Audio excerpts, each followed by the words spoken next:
Good evening, and welcome to Moments with Mary on this marvelous Monday, November the 1st, 2021. On this day, I suggest that you do a good deed for someone. Also, let us continue to thank all healthcare professionals who are taking care of us during these pandemic times. We know that these persons are working and probably overworked, but they continue to work. I'd like to give a shout out to all November birthday persons. My granddaughter, Tyra Thomas Ransom. My daughter, Adrian Dumas. My granddaughter, Ariane Husky. My niece, Christy Thurman. My Aunt Margie, who is deceased. And my Aunt Docia, who is deceased. So if I've missed anyone today on this November the 1st, I will let me know, and I will make up next week. I don't want to miss out. I don't want you to miss out on your happy birthday. So this is the first day of November. October slipped away on yesterday. So I'll share two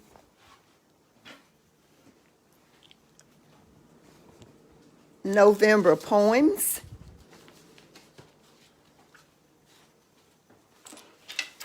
And the first poem is November.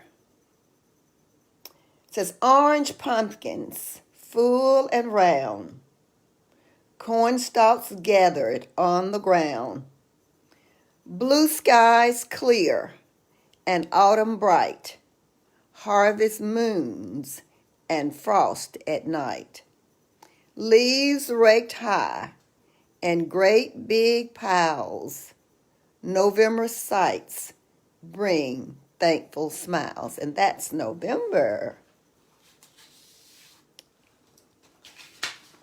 And the second November poem is, November comes and November goes, with the last red berries and the first white snows, with night coming early and dawn coming late, and ice in the bucket and frost by the gate.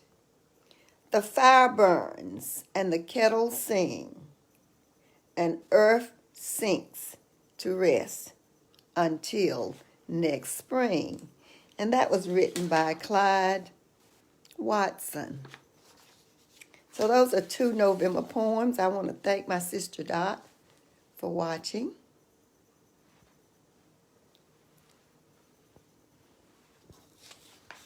And the poems, it says bring them on the camera. I'm not sure how to do that.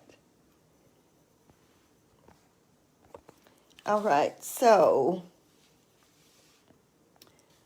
I'd like to share a portion of a book, or just an introduction of a book entitled The Children of Pantherburn. It's historic fiction, and it was written by Roosevelt Wright Jr., who is also the author of Honey Babe. Roosevelt Wright Jr. graduated from the University of Louisiana and has spent more than 4 decades as a journalist. He has studied and written extensively about African American life and culture in the Louisiana and Mississippi Delta, and is the publisher of the Monroe Free Press, a newspaper in Monroe, Louisiana. So I'll share his epigraph. And he says, "This is the soil that was tilled by your great-great-grandparents here in the Delta.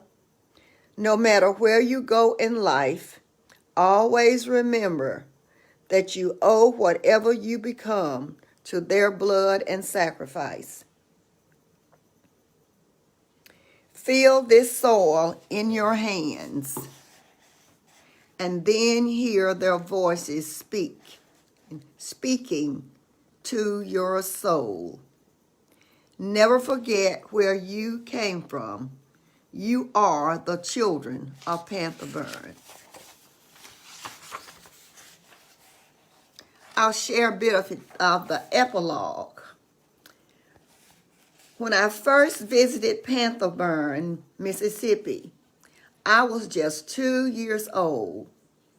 The plantation provided my first image of a community that operated as a single unit, worshiped together, and struggled together. My summer months were spent in the weather-worn cabins and the cotton fields of the Panther Burn plantation, listening to the stories of the old-timers. Much of this novel is loosely based on the adventures of my father, called Bully in the novel, as he escaped the flood of 1927, lived as a hobo, became involved in the unionization battle of the Ford Motor Company, and spent the majority of his life trying to accumulate enough silver dollars to win the hand of his first love, Stella Davis, called Sarah in the novel.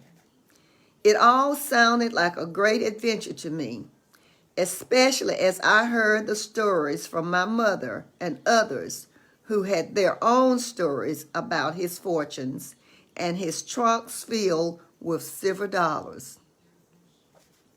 My father's adventures were between 1927 and 1993.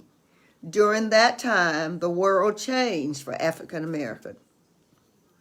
This story tells how the changing world touched individual families whose lives were influenced by the deeds and ideas of great people and events in history.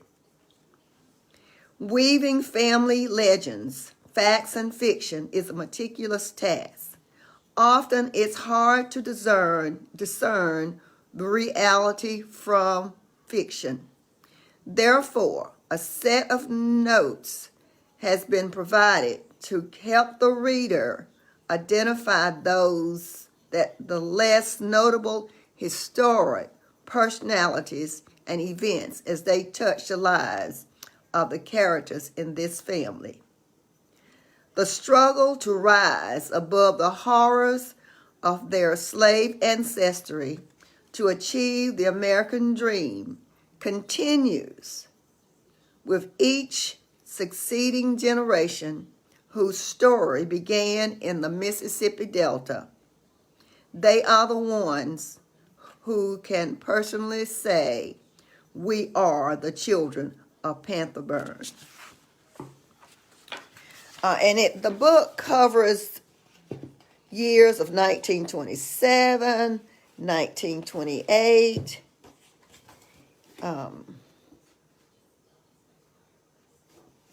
and 1932 and beyond. It is if I could show you the cover. This is the children of Panther Burn.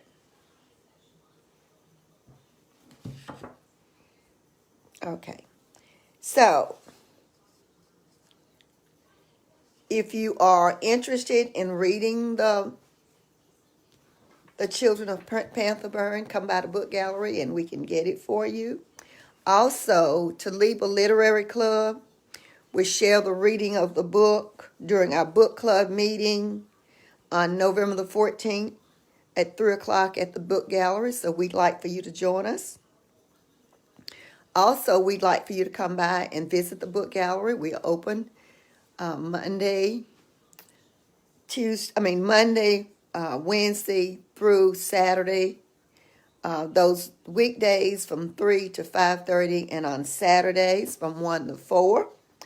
Come by. We can always prepare you a cup of coffee. So come by and see us.